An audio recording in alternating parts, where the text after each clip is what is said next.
Chào các bạn, Vlog đã quay trở lại rồi đây. Hôm nay mình sẽ đến một địa điểm ở Seoul mà rất ít dân du lịch biết đến, khu phố Ikseondong. Chính vì khung cảnh nên thơ và lãng mạn của nơi đây mà Ikseondong đã xuất hiện trong bối cảnh của khá là nhiều bộ phim, trong đó có cả Goblin nữa đó nha. Cùng đi nào. Để đến đây thì mình chỉ cần đến ga Chono-samka rồi ra cửa số 4, băng qua đường một cái là đến luôn trung tâm của khu phố này rồi. Đơn giản phải không nào?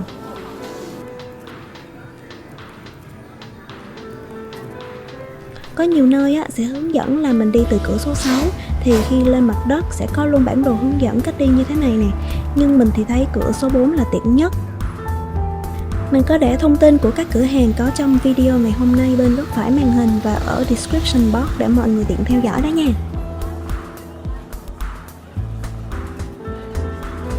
Hôm nay thì mục tiêu của mình là đến quán Madame Flower Coffee, quán cà phê kim tiệm hoa và cũng là địa điểm quay Goblin. Tiếp theo là thưởng thức màn thầu ở quán Trang Hoa Đăng nổi tiếng. Và cuối cùng là ăn bánh pancake ở tiệm bánh Đông Bake. Rồi đến địa điểm đầu tiên rồi đây, quán Madame Flower Coffee. Các bạn hãy tự cảm nhận không khí ở nơi đây nha.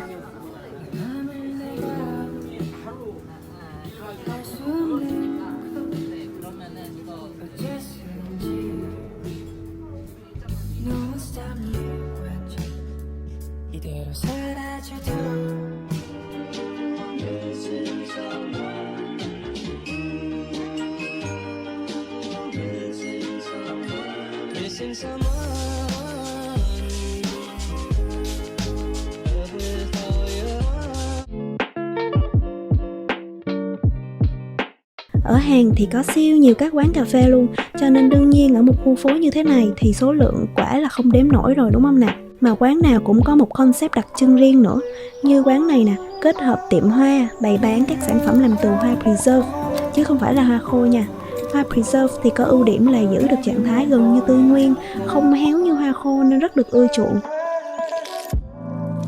Dàn ô trên đầu cũng là một nét rất đặc biệt, làm nên photo zone riêng của quán, một trong những đặc điểm hút khách và hút cả các đoàn làm phim nữa.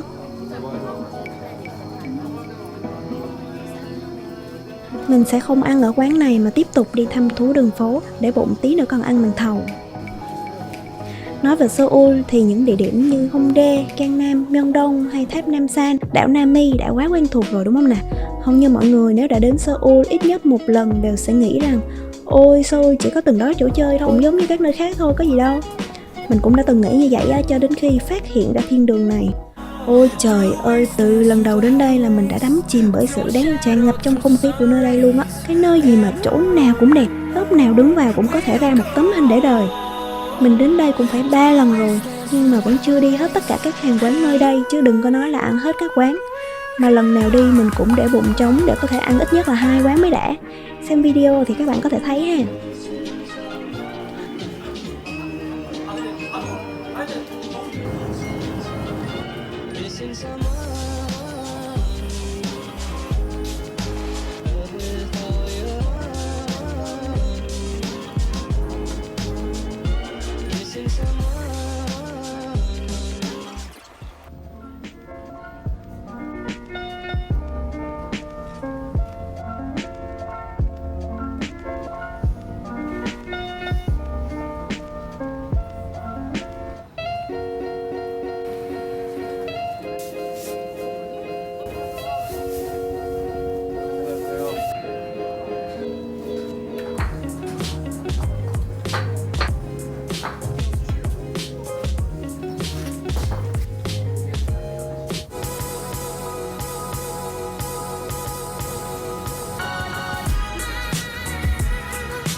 Cuối cùng cũng tìm được quán màn thầu Trang Hoa Đăng ở đây.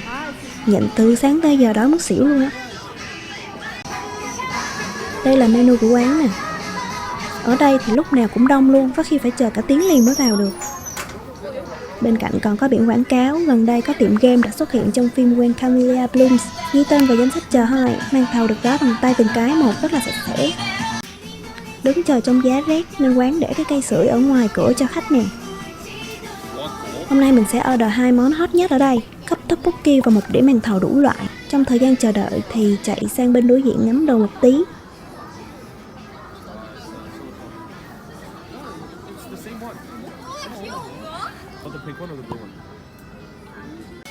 Cuối cùng cũng được vào ăn. Thôi im lặng, không thuyết minh nữa để cho các bạn một màn mukbang nè.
Ăn xong rồi lại lên đường thôi.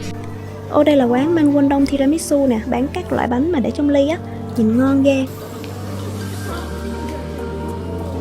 Đây là bánh nhân kem vị muối, đợt trước mình ăn thử cũng khá là ngon. Còn bên này là 1975 nè, quán bán các loại bánh gạo truyền thống. Bánh gạo Hàn thì không chỉ có mỗi tteokbokki đâu nha, còn rất là nhiều thể loại luôn đó, nhân cũng rất là đa dạng. Mấy cái này đóng gói đẹp đẽ xong mua về làm quà là đẹp hết ý luôn. Nhưng mà vì tiệm này làm bánh không dùng chất bảo quản nên có thể giữ được ngắn ngày thôi. Các bạn có mua đem về á, thì nhớ hỏi hạn sử dụng nha, mỗi loại một khác nhau á. Bên này là bánh rán nè, có 4 loại nhân, mật ong, miến trộn, các loại hạt ngũ cốc và cream cheese. Đây còn có trò bốc thăm nè, phải không ta? Mình chưa chơi thử nữa, không biết. Quán bia Cool Island Pub này cũng được các bạn trẻ check in khá là nhiều nè.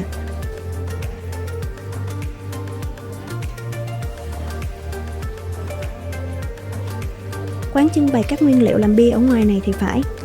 Đây, quán Flippers này mình cũng ăn thử rồi, cũng là souffle pancake, tí nữa mình sắp ăn á. Nhưng mà mình thấy ở đây hơi ngọt và hơi nồng vị trứng quá cho nên mình không thích lắm. Quán Nam Do Bunsik này cũng rất là hot, mỗi lần đến đều thấy xếp hàng đợi ở ngoài.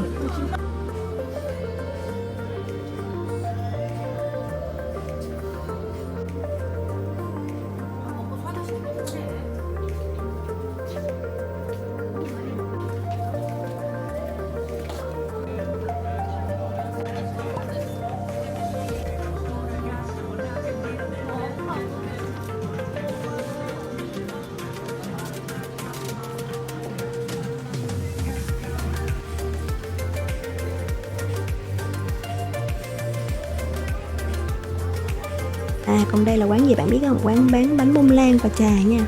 Nhìn không biết luôn đúng không? Một điều khá đặc biệt của Ixon Đông hơn các nơi khác là rất là nhiều quán cà phê ở đây. Ban đầu nếu không nhìn kỹ thì không biết chỗ đó là quán cà phê luôn. Như quán này nữa nè, cửa vào thì nhỏ, nhìn vào lại thấy vườn cây, mình còn tưởng là nhà dân cơ. Phải để ý bảng hiệu hoặc nhìn thấy menu mới biết là quán cà phê á.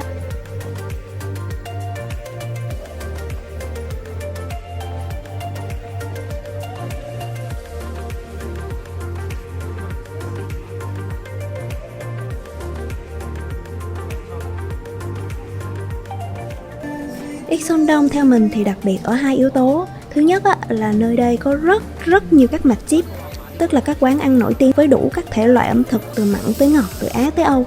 Đặc biệt là tất cả đồ ăn của các cửa hàng đều vô cùng ngon miệng và đẹp mắt. Thứ hai thì kiến trúc của khu phố này khá là đồng bộ. Hầu hết thì đều mang đậm nét truyền thống, Với khung nhà thì theo kiểu kiến trúc Hanok nè, nhưng cách bày trí lại khá là vintage, mang hơi hướng phương Tây. Các cửa hàng san sát nhau luôn. Sản phẩm thì rất là đa dạng, nhưng cách bày trí và xây dựng của mỗi cửa hàng đều vô cùng hài hòa. Dù cửa hàng đó theo concept nào đi nữa, quan trọng nhất là nơi nào cũng rất đẹp. Vì thế bước vào bất kỳ cửa hàng nào của con phố này đều cũng có 101 ốc sống ảo luôn.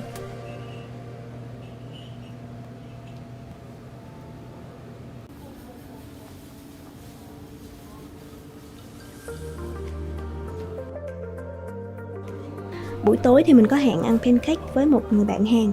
Mỏi chân quá rồi nên quyết định vào quán cà phê sân vườn này ngồi chờ đỡ. Mặc dù bên ngoài rất là lạnh nhưng ở bên trong tiệm làm hẳn một khu vườn trong nhà. Ngồi trong vườn mà có máy sưởi siêu ấm luôn.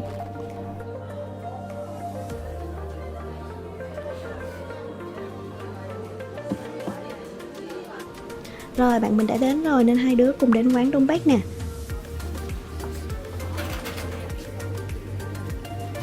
Chỗ này cũng như các tiệm khác ở Ixondong, bếp thì dạng mở để thực khách có thể tham quan. Bình thường là phải xếp hàng đúng không? Nhưng mà may sao hôm nay quán không đông lắm, tới nơi là có chỗ ngồi luôn rồi.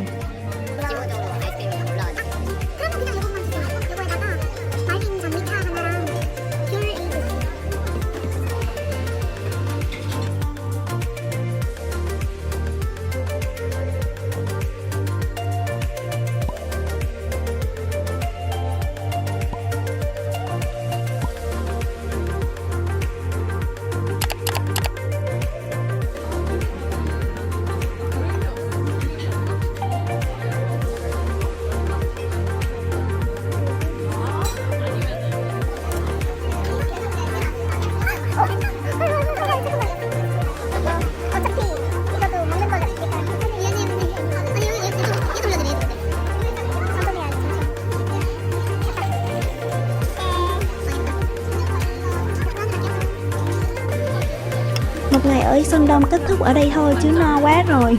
Nhấn like, subscribe K-Bon và comment ở dưới cho chúng mình biết các bạn muốn tham quan địa điểm nào nữa nha. Bye bye.